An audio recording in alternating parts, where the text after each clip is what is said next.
Imagine you are bombarded with phone calls, text messages, pictures by your beloved one who was aboard a boat in a school trip, and they are sending you cryptic message like, "Mom, I'm sending you this because I'm scared I might not be able to say it later, but I love you."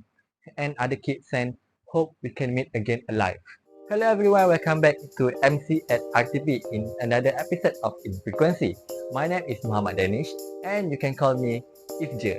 Let me introduce you to the MV Sewol tragedy, failed leadership in a time of crisis. Do you know about one of the most devastating maritime tragedies in history, which is the sinking of the MV Sewol ferry in South Korea? And specifically, the actions of the ship's captain Lee Jong-suk during this heartbreaking event. April 16, 2014, Danwon High School students and teachers were on their annual trip to Jeju Island from Incheon, including the rest of the passengers. 8:40 a.m. Everything is going well. It was pretty calm. Conditions were relatively calm, which is good. Within 9 minutes, everything would change. Two crew members that were in charge of steering the ship decided to manually steer the ship 15 degrees to the left, which is a well-known fact to all crew members. This sailor cannot steer this particular vessel more than 5 degrees in any direction, mainly because of the amount of cargo it was holding. And when they made this sharp turn, and they had almost 200 vehicles on this cargo ship, all slammed to the left because none of them being tied down.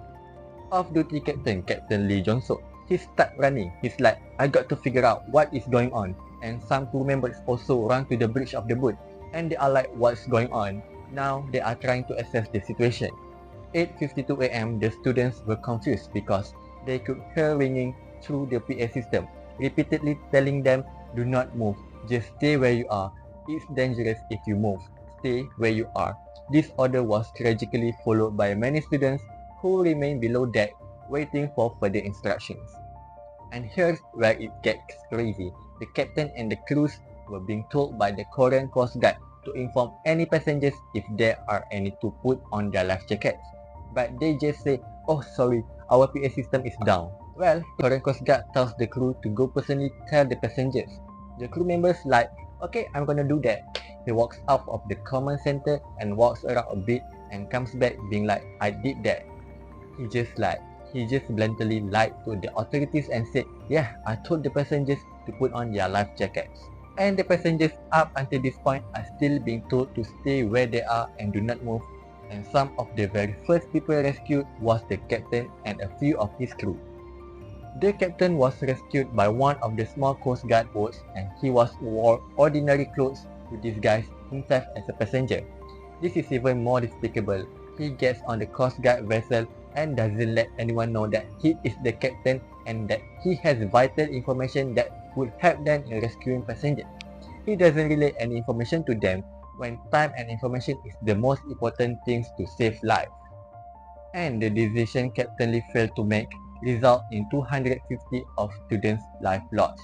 He was found guilty of abandonment of duty and received a 36-year prison sentence. His sentence reflects the serious breach of duty, especially in a country where such a role is meant to come with immense responsibility. And globally, no other maritime disaster has surpassed the MV Sewol tragedy in terms of national impact and loss of life. So that's all from me in this episode of Infrequency, and don't forget to subscribe to this channel.